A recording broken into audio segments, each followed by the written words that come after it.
अविद्या आदि विविध सर्गों का वर्णन।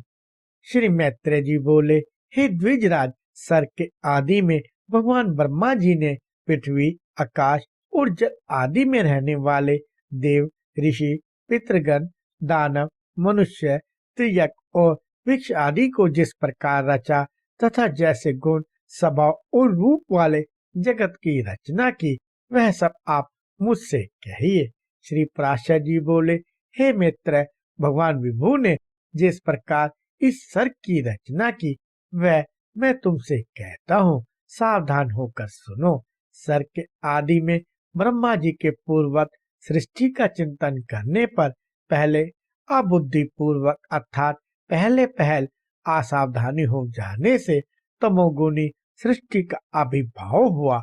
उस महात्मा से प्रथम तम, अज्ञान, मोह, महामोह, भोगेच्छा, तामिश्र, क्रोध और अंधतामिश्र, अभिनिवेश नामक पंच परवा 5 प्रकार की अविद्या उत्पन्न हुई। उसके ध्यान करने पर ज्ञान शून्य भार भीतर से तमोमय और जड़ नागादि वृक्ष, गुण, लता, विरु, तृण रूप 5 प्रकार का सर्ग हुआ। वाराजी द्वारा स्वर प्रथम स्थापित होने के कारण नगादि को मुख्य कहा गया है, इसलिए यह सर्ग भी मुख्य सर्ग कहलाता है। उस सृष्टि को पुरुषार्थ की असाधिका देखकर उन्होंने फिर अन्य सर्ग के लिए ध्यान किया तो त्रियक स्रोत सृष्टि उत्पन्न हुई। यह सर्ग वायु के समान तिरछा चलने वाला है, इसलिए त्रियक स्रोत कहलाता है। ये पशु, पक्षी आदि नाम से प्रसिद्ध है और प्रायः तमोमय, अज्ञानी, विवेक रहित, अनुचरित मार्ग का अवलंबन करने वाले और विपरीत ज्ञान को ही यथार्थ ज्ञान मानने वाले होते हैं। यह सब अहंकारकारी, अभिमानी, 28 वदों से युक्त, आंतरिक सुख आदि को ही पूर्णतः समझने वाले और परस्पर एक दूसरे की प्रवृत्ति को ना जानने वाले होते हैं। उस सर्ग को भी पुरुषार्थ का आसाधक समझ पूर्ण चिंतन करने पर एक और सर्ग हुआ। वह उद्धव स्रोत नामक तीसरा सात्विक सर्ग ऊपर के लोक में रहने लगा। वे उद्धव स्रोत सृष्टि में उत्पन्न हुए प्राणी विषय सुख के प्रेमी, भाव और आंतरिक दृष्टि संपन्न तथा ब्रह्म और आंतरिक ज्ञान युक्त थे। वह तीसरा देव सर्ग कहलाता है। इस सर्ग के प्रादुर्भूत होने से संतुष्टित ब्रह्मा जी को अति प्रसन्नता हुई।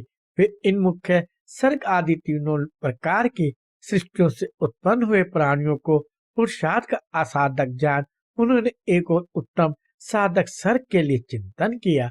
उन सत्य संकल्प ब्रह्मा जी के इस प्रकार चिंतन करने पर अव्यक्त प्रकृति से पुरुषार्थ का साधक अर्वाक स्रोत नामक सर्ग प्रकट हुआ।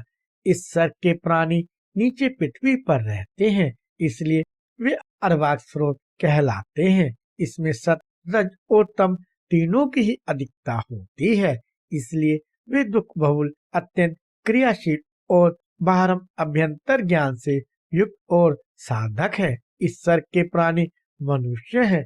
हे मुनिश्रेष्ठ, इस प्रकार अब तक तुमसे 6 सर्ग कहे। उनमें महत्व को ब्रह्मा का पहला सर्ग जानना चाहिए। दूसरा सर्ग तन्मात्राओं का है, जिसे भूत सर्ग भी कहते हैं, और तीसरा वैकारिक सर्ग है, जो इंद्रिय संबंधी कहलाता है। इस प्रकार बुद्धि पूर्वक उत्पन्न हुआ यह प्राकृतिक सर्ग हुआ। चौथा मुख्य सर्ग है। पर्वत, वृक्ष आदि स्थावर ही मुख्य सर्ग के अंतर्गत है।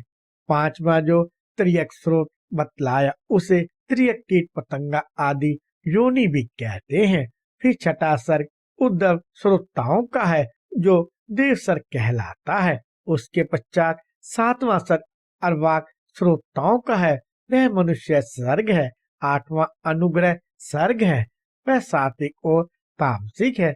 ये 5 वैकृत विकारी सर्ग है और पहले 3 प्राकृत सर्ग कहलाते हैं।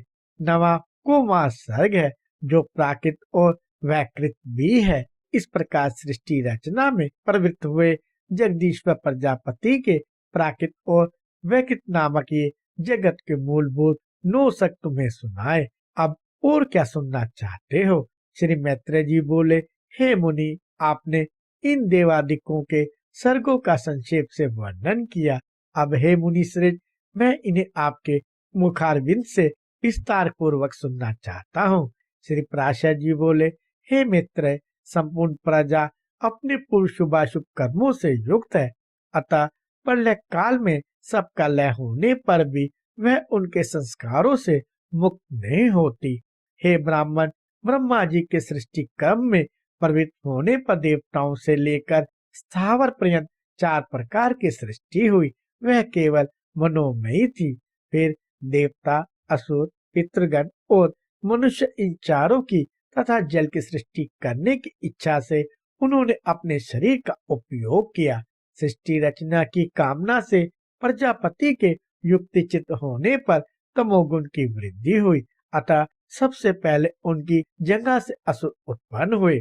तब है मैत्र, उन्होंने उस तमोमय शरीर को छोड़ दिया। वह छोड़ा हुआ तमोमय शरीर ही रात्रि हुआ। फिर अन्य देह में स्थित होने पर सृष्टि की कामना वाले उन प्रजापति को अति प्रसन्नता हुई और हे द्विज, उनके मुख से सत्प्रदान तीव्रगण उत्पन्न हुए। तदंतर उस शरीर को भी उन्होंने त्याग दिया। वह त्यागा हुआ शरीर ही सत्स्वरूप दिन हुआ।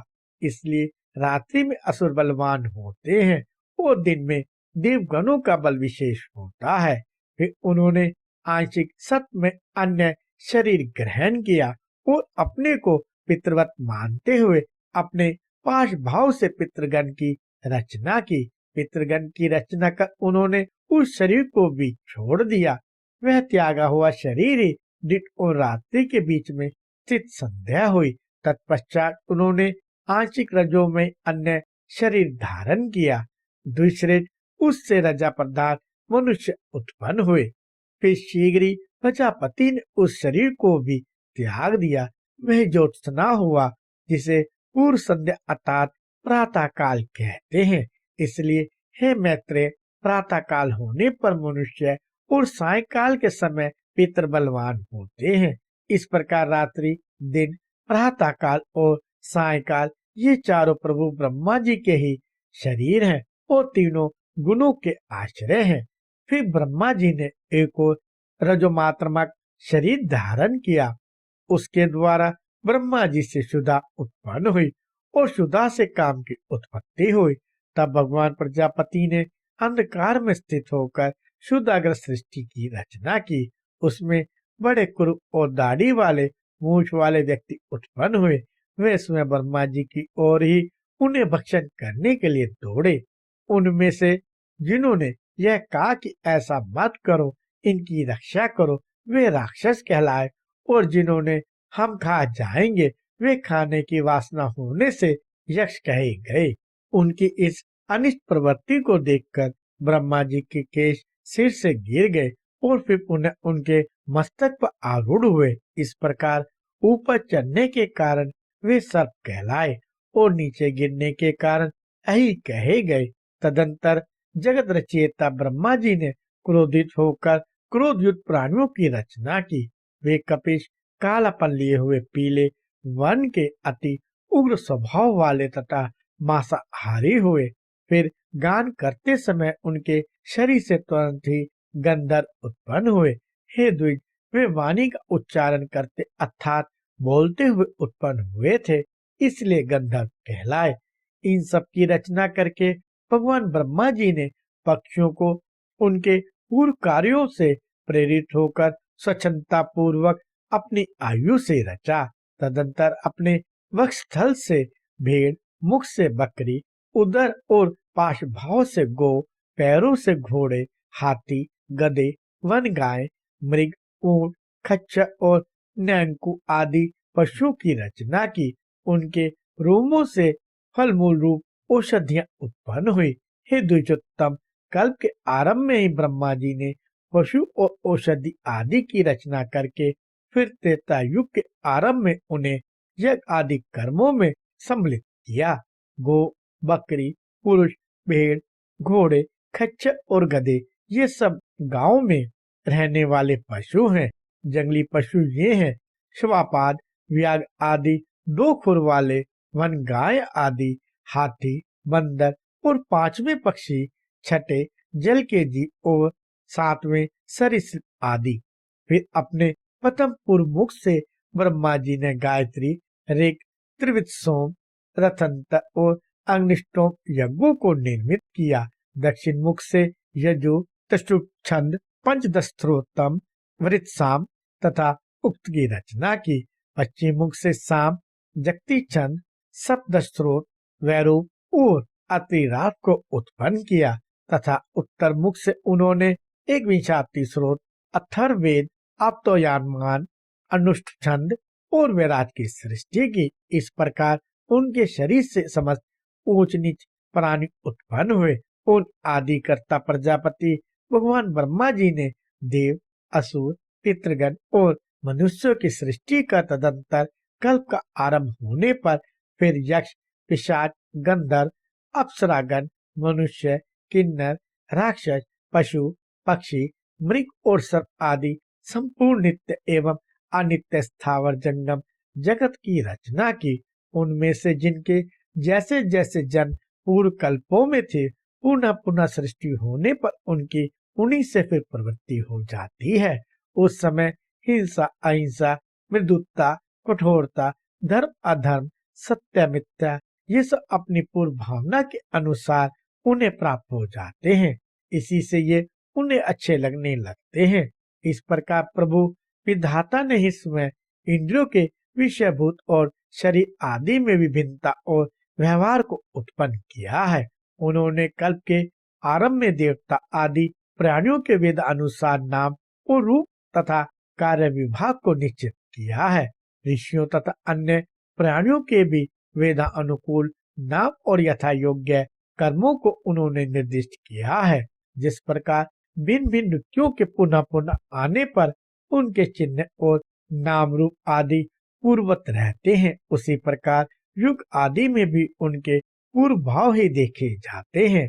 शिक्षा शक्ति, सृष्टि रचने की इच्छा रूप शक्ति से युक्त वे ब्रह्मा जी सृज्य शक्ति, सृष्टि के प्रारंभ की प्रेरणा से कल्पों के आरंभ में बारंबार इसी प्रकार सृष्टि की रचना किया करते हैं।